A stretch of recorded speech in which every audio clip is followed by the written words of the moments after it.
Hi there, Colin Storm here with Keller Williams Realty of Falls Church, and I want to talk a little bit about the holiday market in the city of Falls Church. Now, we are specifically talking about the city of Falls Church, so our wonderful 2.2 square miles of space here. If you happen to have a Falls Church address outside of the city confines, this may not necessarily apply to you, what I'm about to talk about.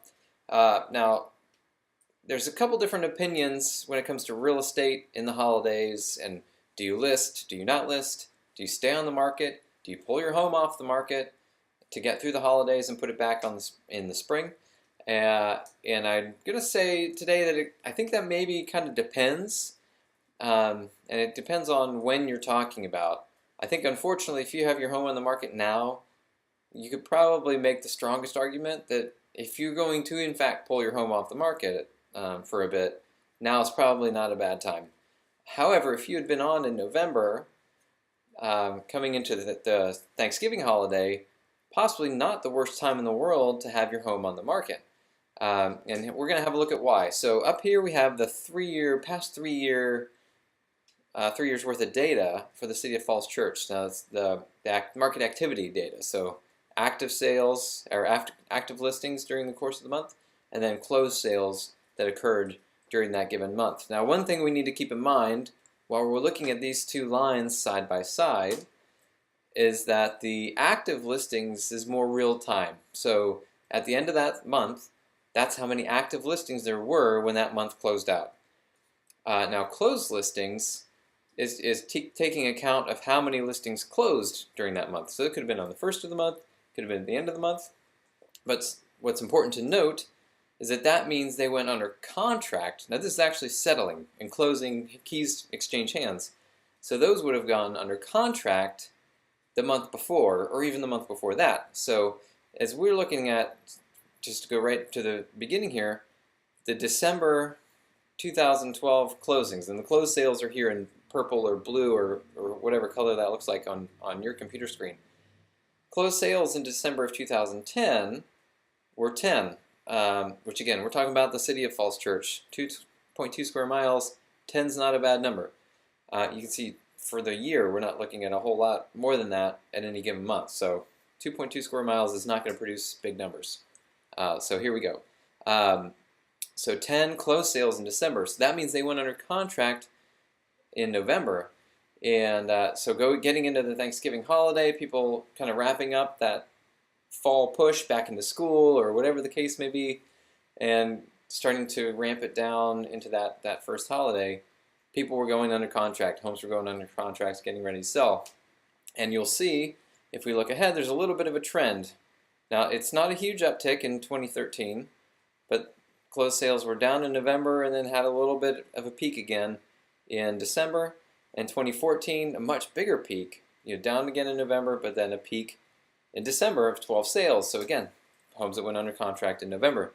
But then the converse trend, is that what you would say?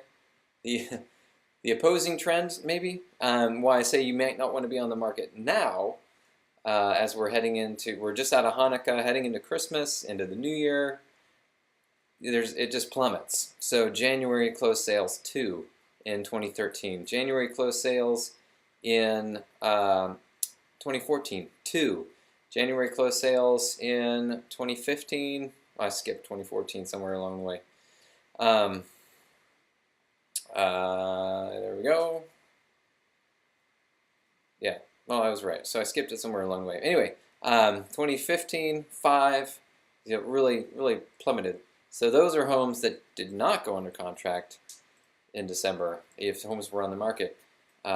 So, there's a strong kind of pause, or stronger pause in the market during that December time frame. Now, it's not impossible. There's still homes closing, but not the best time in the world to be on the market, especially if you're in a spot you've been on the market for a while, and it's maybe time to kind of recalibrate.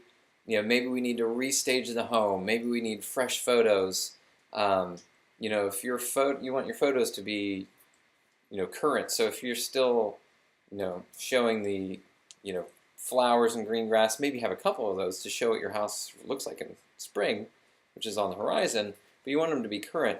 And if you restage, you want to retake photos. Maybe you need to rethink your price point. There are some interesting dynamics going on at different pricing levels in the market. Right off the top of mind, single-family homes in particular, in that maybe homes that were built in the 1940s, 50s, detached, they maybe could use some renovation, or they're just smaller, but it's in good condition. And so you don't want to go rock bottom and just sell it to a builder who's going to tear that house down and build it up. But then also there's homes that are renovated that are maybe a higher tier, and so you're getting a little squished because you go too low, then just builders are going to pounce, and you get a little too high, and then people just say, well, this other home has a big addition, or whatever the case may be. So that's one tier, and that's in about the 600 to 700,000 price range. It can be kind of difficult to find your home or your where your home should be listed price-wise in that range, and that's a challenge. That's something to walk through with your agent. The other one is this kind of right around $1 million to just under $1 million price point for homes that were built in the 2000s, say 2005 or even 2000 to maybe 2010 or 11. That maybe they sold for $1 million or just under $1 million or slightly over $1 million.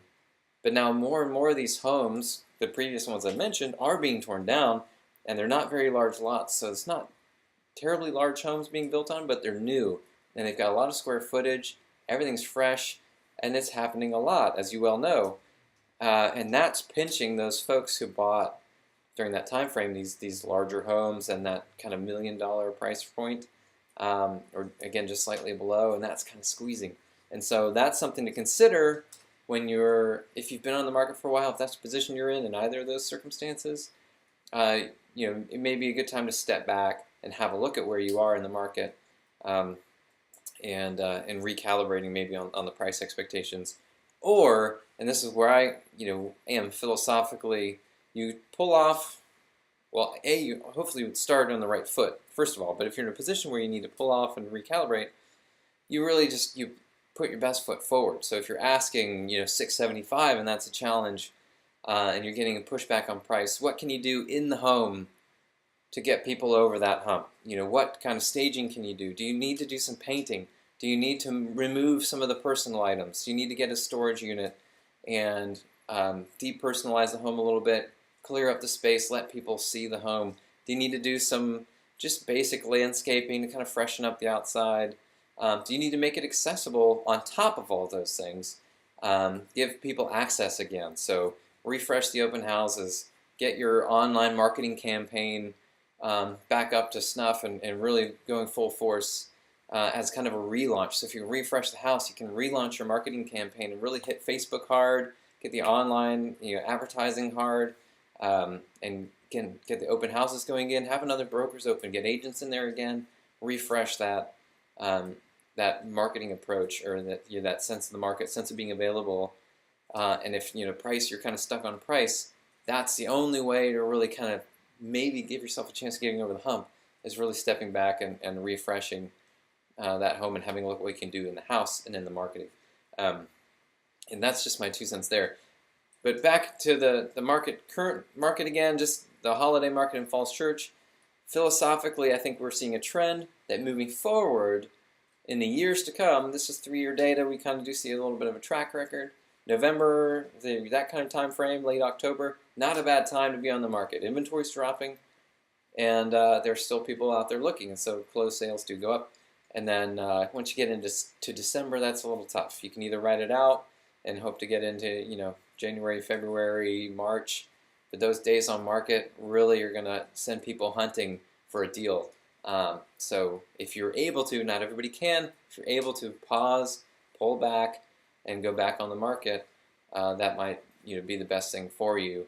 Now keep in mind on the MLS, which we're a part of the MRIS, you have to have your home off the market for 90 days before your days on market completely refreshes.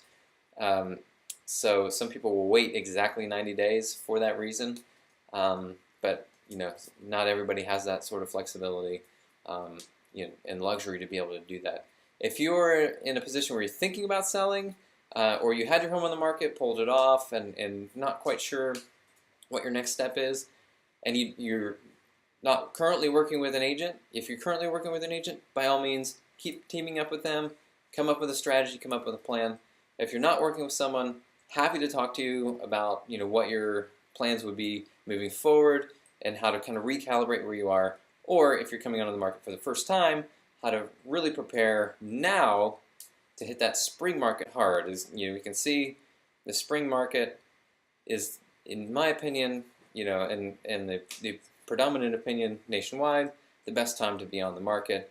And the reason is, this is what you get. You get a peak in active sales, and then you get a nice appropriate lag, but a corresponding peak in closed sales. So there's more inventory, but there's a lot more interest, a lot more buyers out, and those match and they go hand in hand. So if you can come in on that point in time and be an amazing listing in amongst all the other homes on the market, when everyone's shopping, that listing is going to go fast, it's going to go for top dollar, and there's going to be a lot of urgency among buyers to jump on that and make a decision quickly. And so it'll allow you to kind of move forward with your plans quickly with the best price possible, so the most money in your pocket at the end of that closing. So anyway, that is a lot to share, talking about the most recent statistics, holiday market in the city of Falls Church, and maybe how I might be able to help you, or your current agent can help you kind of recalibrate or plan for the spring.